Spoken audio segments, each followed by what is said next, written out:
I will let Frances do what she needs to do. Okay, I will share mine, and what we're going to do is I'm going to just start the video for just 10 seconds or something. I'm talking at the very beginning, and then I'm going to stop it and just make sure everybody can hear it. Sometimes we have issues with that, so let's just see how it goes. Start. Hey guys, welcome to Cotton Patch Quilters Zoom meeting. I think we're all desperate to... Can y'all hear that? Yes. I can hear it, but it's certainly not in sync with your mouth. That may be your internet connection. Oh, I don't know if anybody else is having issues with to it. get together and to see each other, and doing this Zoom meeting is just one way that we can accomplish a little bit of that. One of the things that we want to do is to make sure that you are remembering who the members are of our guild. And so to that end, we are doing a Meet the Members segment every month. The idea is that we will do videos, go into people's homes and maybe get a chance to see where their sewing area is and what they have there, and also just to see what kind of things they're working on, just to learn a little bit more about them. Today we have our first interview is with Rosie Crockett. Now Rosie is an amazing woman, as you will see. She's going to start out first by demonstrating a technique that she has just finished a gorgeous quilt using, and she's going to show us how she did that, and then we'll talk to her a little bit at the end.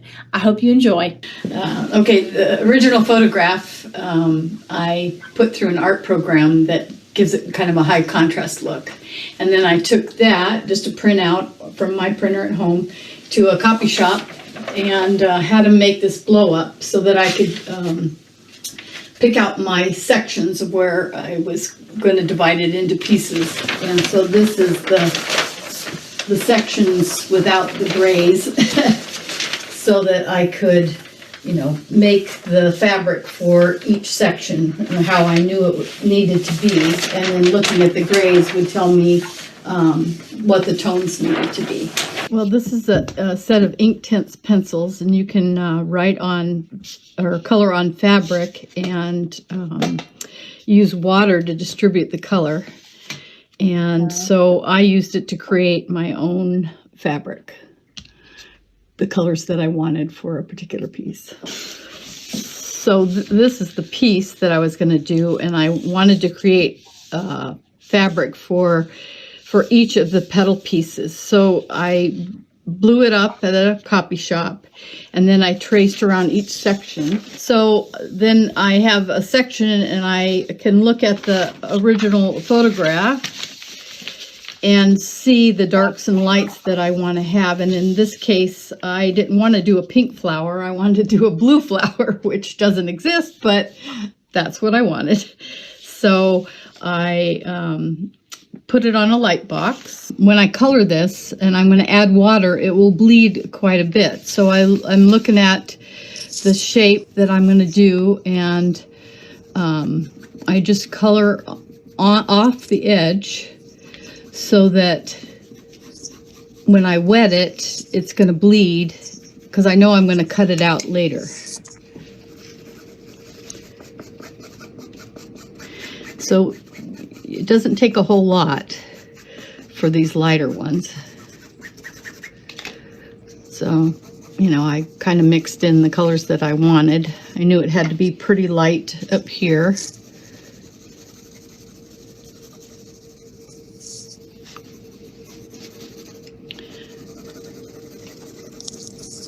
And I can always, once I wet it, I can always go back in and add more color if I want to. So, okay. So I protect my ironing board with freezer paper, and then I put a scrap piece of batting underneath to help absorb the water, because once you wet it, it starts spreading. And then I have the iron ready to go, because I'm going to use the iron to stop the spread of the water. So in this case, I'm going to just spray. And then you can move the color around with the paintbrush.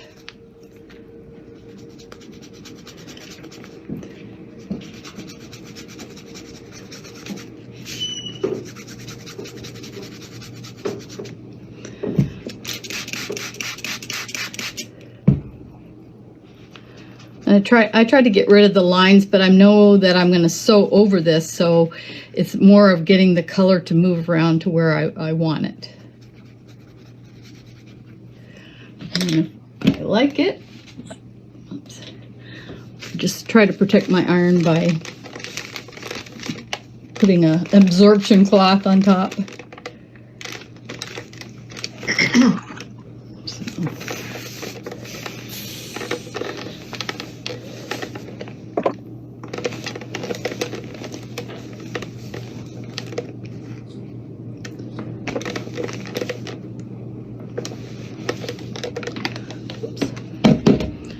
So see, it's a pretty subtle, and if it isn't enough color, then I can go back in with my pencils and you know, add a little bit more color. Say particularly around the edge.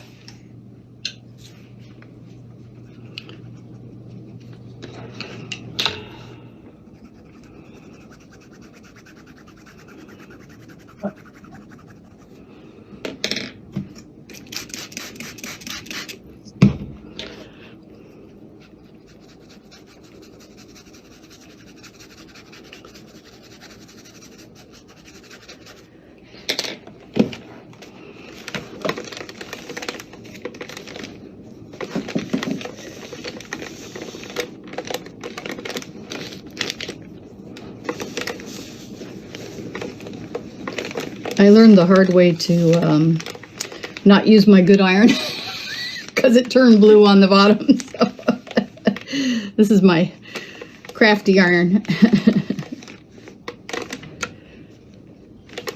Yeah. So if I really wanted it to be really dark around the edge,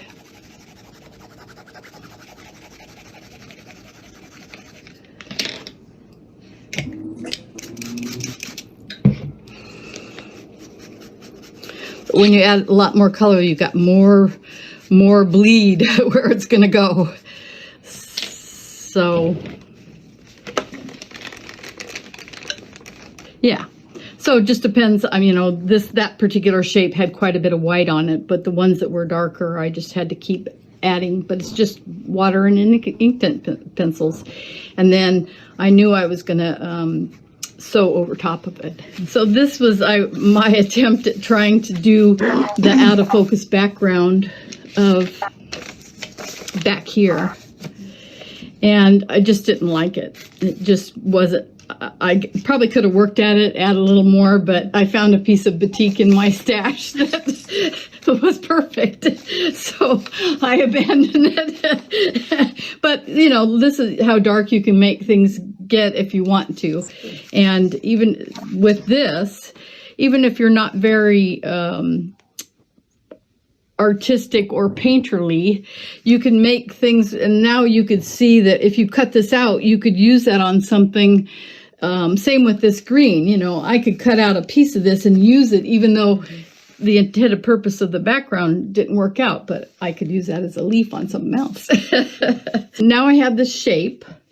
So I go back to my drawing, and this is the shape that I'm have. So then I take I found this stuff that's called Hot Fix adhesive. It's just like Wonder Under or whatever. It has an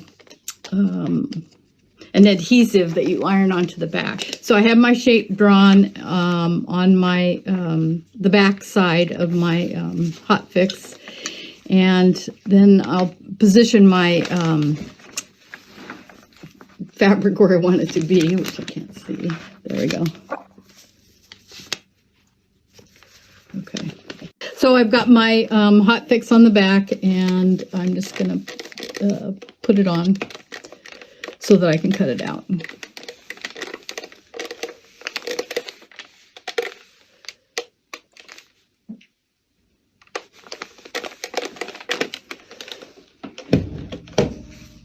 So it's just like Wonder Under any of those. You just have to let it cool. Can I use these scissors on this part? Okay.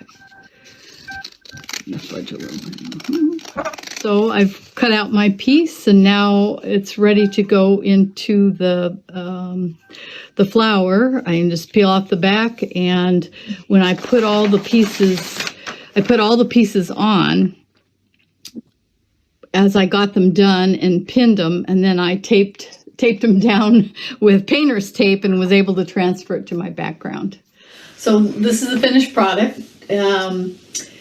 You can see each of the pieces laid on here, and then I thread painted over it, and then I moved the whole thing on top of the batik. I did a kind of a leaf meander, everything that was in the background, but the prominent leaves and the petals, I did the thread painting. And then there's a flange, and I used rulers for the first time around the edge. As Rosie and I talked, she told me that she was a creative child, making clothes at the age of 10 and loving to augment her wardrobe with her own creations. She continued being creative by making clothes for her kids and the requisite costumes that they required. By profession, she was a stripper. No, not that kind. She was a journeyman in the printing industry, and her job title was indeed stripper. After her son told his class that that was what she did for a living, she quickly learned to say that she was a photolithographer. When she retired, her sister suggested that she take up quilting, and since she loved fabric, she sought out our guild and started her quilting career. That's right, she's only been quilting for about 3 years. When she was in college, she took a graphics arts class and learned about the art of cartooning. She has certainly brought this art form into her quilts. These amazing quilts are just a few of the ones that she has gifted to friends and family. Wow.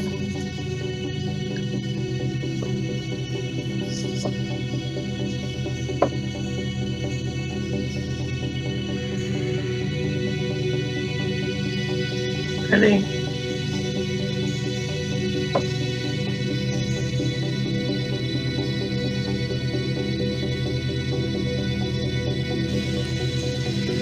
Rosie has a wonderful work ethic and told me that she gets up every morning and says, "Today I'm going to make something," and then she goes and does it. She's hugely active in our charity work, and we end a discussion with that in mind. How many cures have you made? I don't know how many cures, but I think I've turned in over 80 tops from January of this year. Amazing. What's the next thing you want to try? What? I'm not sure. I think I'd like to mess around with the rulers a little bit more. And I don't have anything right on the horizon. I'd probably go make a couple more cures just to, shake Clear the the cobwebs. palate. Yeah. Make me clean my room a little bit. But I don't have something on the horizon. I think because of the holidays and this COVID thing, but doing the cures just is something I can do rhythmically, and I feel like I'm doing something for the community. So Cool. Well, thank you for doing this. Yay!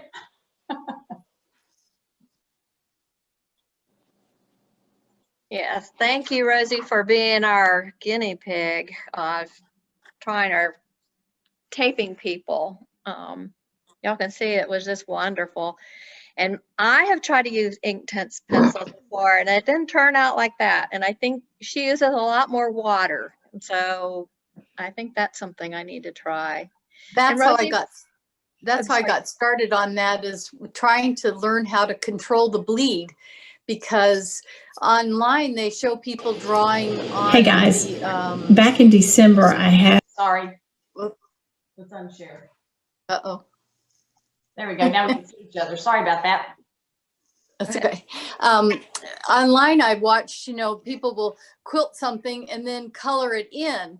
But I tried doing that and it would bleed beyond the quilting. And so I really wanted to color the fabric, then cut it out so that I could control the shape and not have the blues bleeding, into other sections. And so that's why I came up with doing it that way. So I was trying to create my own fabric blend of color. That's beautiful. And where did you move from, Rosie? We keep saying 3 years, but